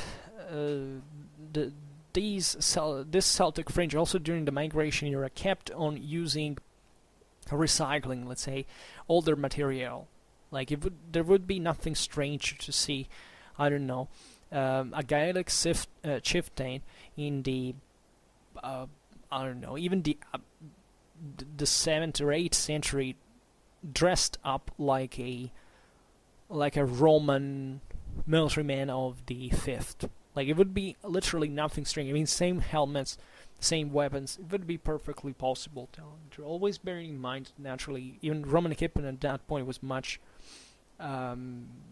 influenced by Celtic one, and the Germans as well. So there was probably, it was very easy to accept. We should be able to break the mold, like tear down the stereotypes about these guys had to look only and exclusively like that. You can say they look typically like that, but in the way we think, but not all of them, and many of them would have actually the stuff. As far as I know, in Scotland there is even evidence for 7th and 8th century crossbow bolts, right? And this stuff was around most intensely in the late antique era, and of course it lived on throughout the early Middle Ages. The crossbow wasn't invented later on. It had always existed, just had less means to. And the reason why this stuff was not implemented was probably because, in fact, the elites still was, at least in those places, was kind of more, kind of disarming the infantry, like missile troops, and mostly having to do with mounted combat, especially in Scotland, because Scotland was more hierarchized than Ireland. In Ireland, the people probably had a stronger greater force, and they in fact used a lot like missile troops, but there was probably no reason, no sense in investing in these technologies, because it was already more convenient to find the way they did by themselves, right? So, and by the way, crossbows at that time weren't like the one of the 13th century, of course. So even the performance could be disappointing, let's say. So it's plenty of things we could say, maybe also on another occasion, but just for saying that we have also evidence of great, usually cavalry warfare is better documented for the Picts in Scotland, but we from Irish literature, actually we have a lot of encounters with the Picts, for example, and therefore we can imagine that they were pretty similar from the descriptions for the types of weapons that they used. They were considered still at the same level, like maybe distinguished by a certain use of a certain weapon in a certain fashion, let's say, but not because of the weapon. Like there was a great homogeneity. You can't be sure of that. And yes, there were Irish cavalrymen and armored cavalrymen, right? So don't think that, it was very rare, but still was, and it still worked, and it was probably normal for the average Irish chieftain to know how to fight on horseback, right? Even if not with all the sophistication of certain technologies were happening, especially in Europe, with Roman, Sarmatian, and later kind of other technology. Like this would arrive later, but it was still fitting in our world. This was a much poorer situation, but still cavalry is universal at this point in those areas. So don't be surprised. That's what I would like to leave you with, especially today. And talking about tattoos, that I think that is a very interesting topic. That the Picts normally are mostly famous for them. Even the Latins, though, the etymology of the people came from the picti, which means painted, right? This is what the others, the Claudian writes of the Legion, which curbs the savage Scot and studies the iron-wrought designs on the face of the dying Pict, right? So at least the Romans were distinguishing the Picts from the Scots in the measure the first had tattoos and maybe the Scots not, but this is also not realistic. They all had it. Like the Celts widespreadly had made use of tattoos, and it was pretty normal. So even Isidore of Seville actually says that the race of the Picts have a name derived from their bodies because they were painted, right? And he goes on describing this very accurate depiction of how tattoos were actually made, and possibly also because at that point Isidore of Seville had talked with in northern Iberia with some Celtic refugees after the Anglo-Saxon invasions, and he probably had a direct knowledge. And we think in Ireland actually was the same, maybe not with the same emphasis, but actually there is no reason to think otherwise either, maybe. And it goes without saying that actually there is an evidence in the Irish world, because even in 787 all forms of tattooing that diabolist instinct to us, there were the same diabolical marks worn by the Fianna and condemned by the Irish Church, were explicitly forbidden, also in Britain, the Synod of Calcutta in Northumberland, right? And we have evidence, therefore, that this thing was widespread in Ireland as well. And the most common symbols appears to have been animals, and animals of all kinds, and having for example, the Gaelic source states that the Cruithanach is one who takes the croods of forms of beasts, birds, and fishes on his face, and not on it only, but on his whole body. Right? And naturally, as we were saying before, animals could provide tribal significance.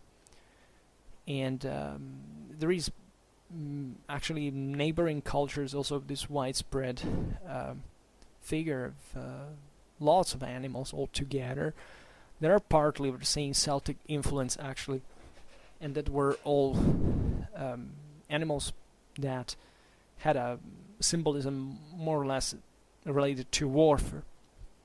Alright, and we have several other things we could say about this, but there's a question though, is, did the Guiles fight naked? Which is more like, did the Celts fight naked? Of course they did. There's nothing strange about it, telling the truth. People think, I don't know, fighting naked is so strange, like going bare-legged. Well, actually not. There are a lot of advantages about this, and modern authorities kind of skeptical about this, and of course you don't have to imagine like all these armies being fighting naked.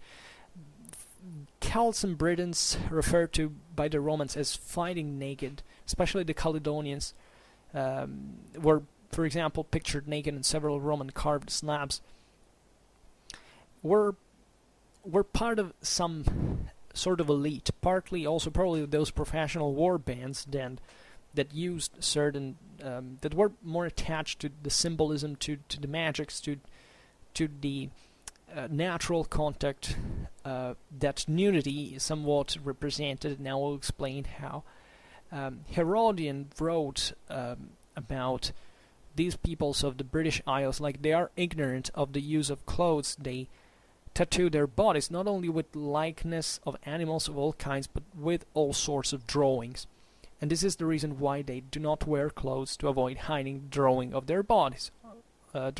their bodies, excuse me. And yeah, this is very kind of stereotypical, but still correct in the explanation of why this would be. He doesn't say, these are just beasts, they don't know clothes because they're stupid. No, this has because they want to show the drawings on their bodies, right? And this is a real thing. This tattoos had a deep meaning. If you go study anthropology, you know that tattoos are used worldwide, especially by tribal societies, and they have a deep sense in those societies. Like they're the very identity of the person, and they're functional in that world. They tell that person who he is and what he has to do, and it's like living with something on your body, that in your body actually, because it's inside really, that is a new force, like it's a spell. Like it was thought to be also used to prevent you for apotropaic purposes, like and not only, but apotropaically broadly meant, in the sense that you don't just want to say, okay, please gods, do not let arrows hit me. No, that's not the concept. Otherwise, they would have worn armor. Well, not all could have used it before, and only a tiny minority in the first place. And that was partly, however, the reason why, since they had to fight naked, right, or at least with very few covers, that at one point can even be a problem, as we will see now. Why not? Right? That's also showing yourself to the enemy and making him nervous, right? And showing your virility and your strength and your muscles and all. So look at what you're fighting against. This is the concept. It's fighting naked is being seen like also a wanton of bravery, but it's not exactly all what it is. Like some warriors did it for that reason as well. But the concept was also being kind of a sacrificial,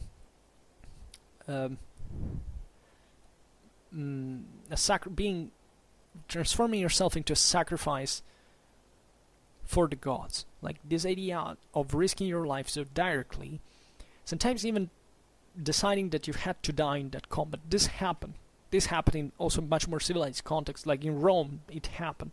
These were things were still done out there in the tribal world. And for saying, like, if you typical pagan contractual mindset, like if I die, if I offer and sacrifice my life, please make my usually it was the commanders doing this, and therefore making my unit, in this sense my clan, win, right?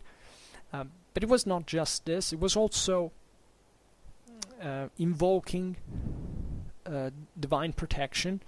Like, since we said it before, all peoples who had enough wealth to armor themselves, they did it. Like, these peoples didn't have enough resources to do it. So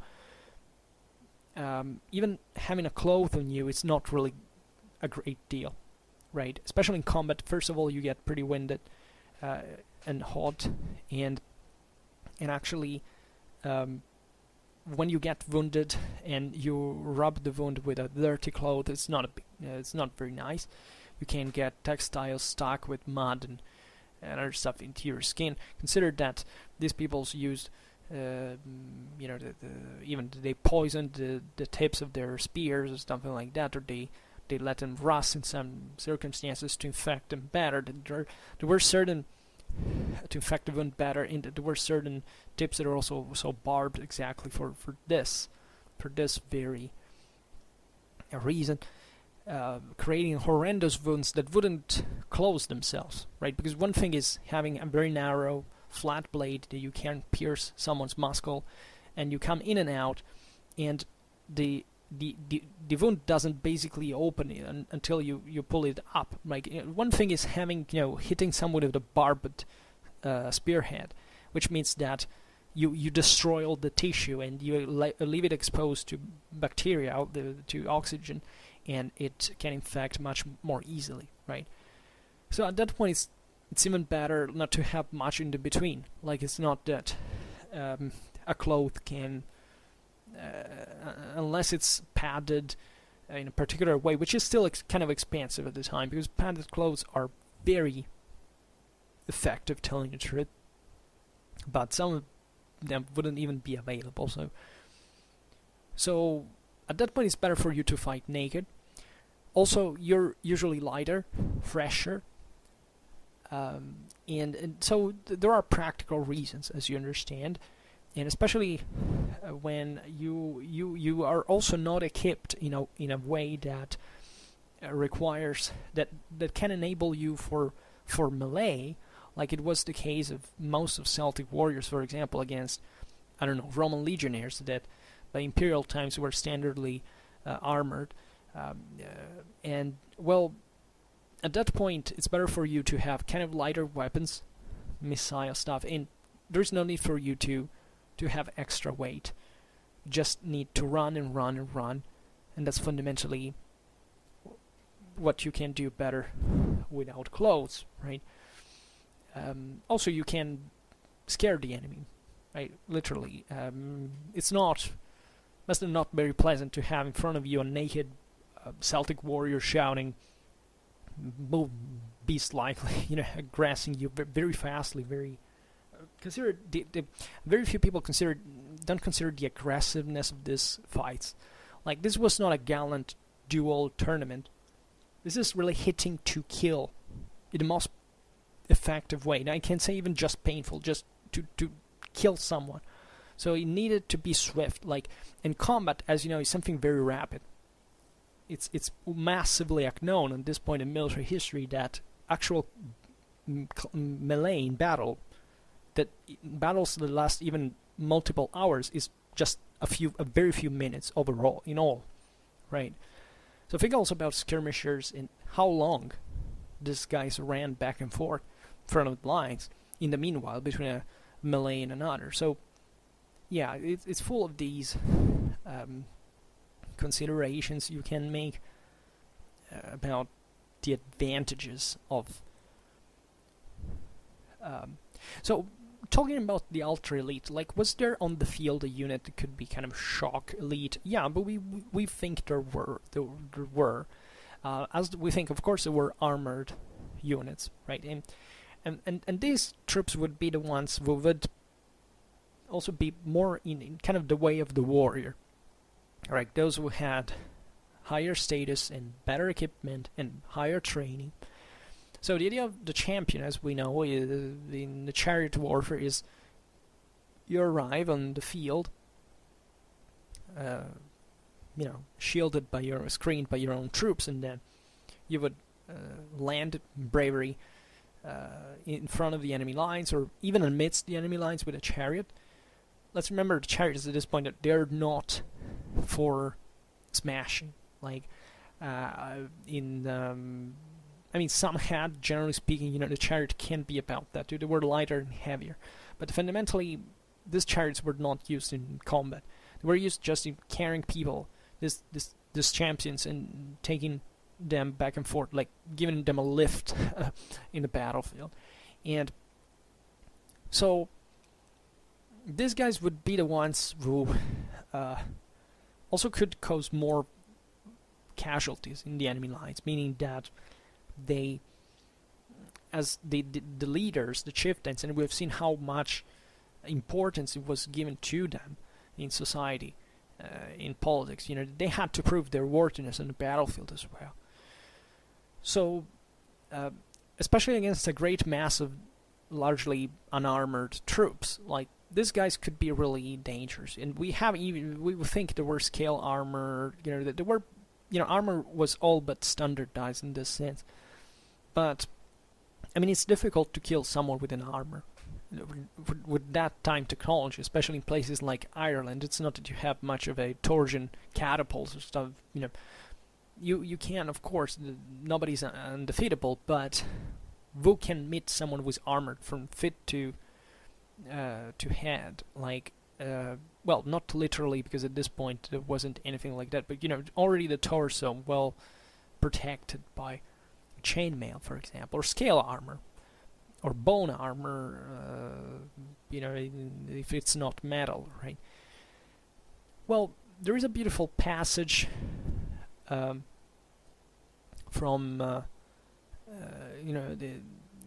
speaking about Cuchulainn boasting his own voice, saying, "At my weakest, I am a match for 20.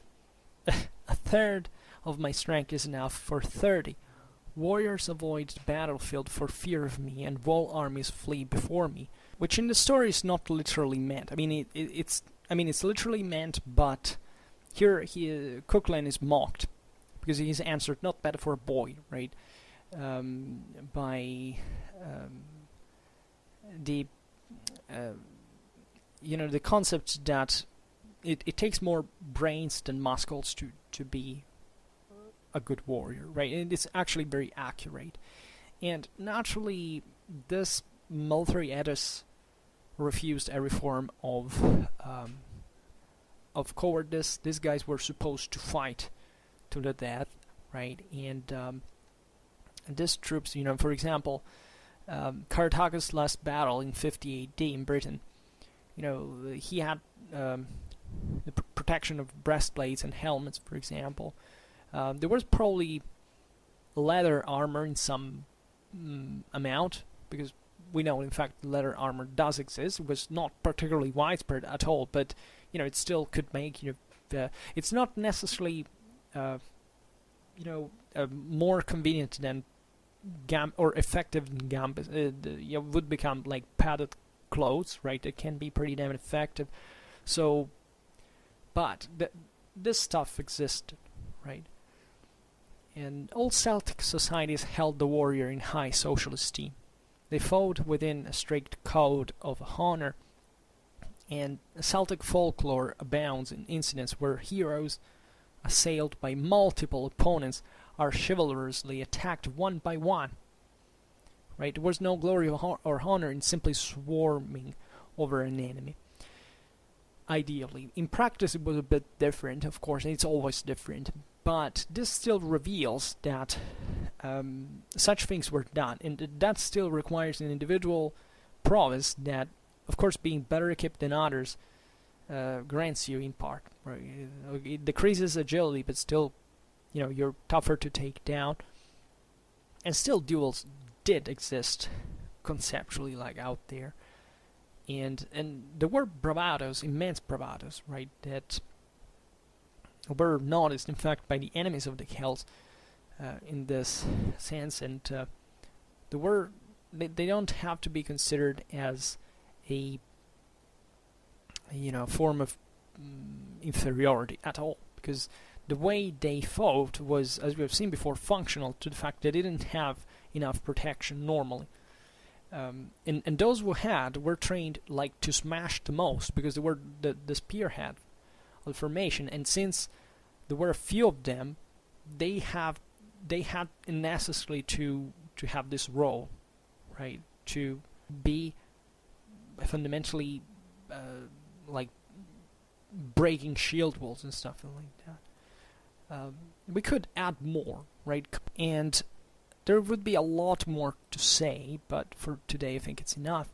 However, a last note, since we talk about ancient Ireland, about the contact with Rome, right? The fact that there's one intimation that trained men may have been supplied by the Roman comites from the description of Clan Calatin, right? That is a name reminiscent of Palatina, were the comital troops of the Roman army, and this consisted of a powerful wizard and his 27 sons, all of whom formed a sort of multiple Siamese twin with 28 heads, 56 arms, 56 legs, and throwing a simultaneous volley of 28 heavy barbed spears, right? Now, what is interesting about this is that it sounds pretty damn similar to what, like, also in this kind of binary system that remembers Roman collegial and other binary system in the organization of their units in part, and also of the collegial nature of their military offices, etc. And barbed wires, barbed spears, like the typical of the late Roman arm. Like the name Palatina, it's there, right? And they throw all these barbed spears because at that time, of course, the Romans had an incredible missile offensive capability. Like, I always go nuts when people say, the early Roman army was actually more offensive, more effective than late Roman one.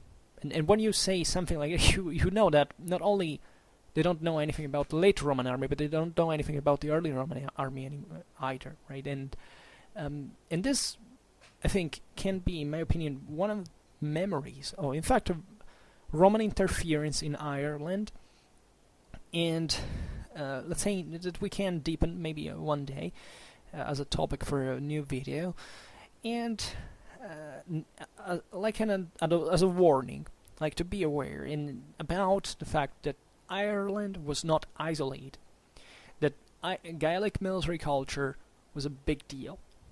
And it's very fascinating. There's probably a lot more to say than to tell, and even to discover, I want to say, in spite of all, that surely will revive the interest for this area, because it's very, very rich, and it should be studied more attentively and with a bit more of consideration, and avoiding generalization especially.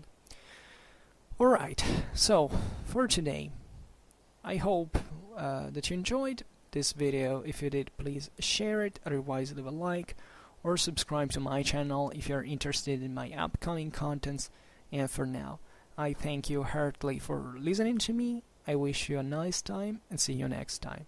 Bye.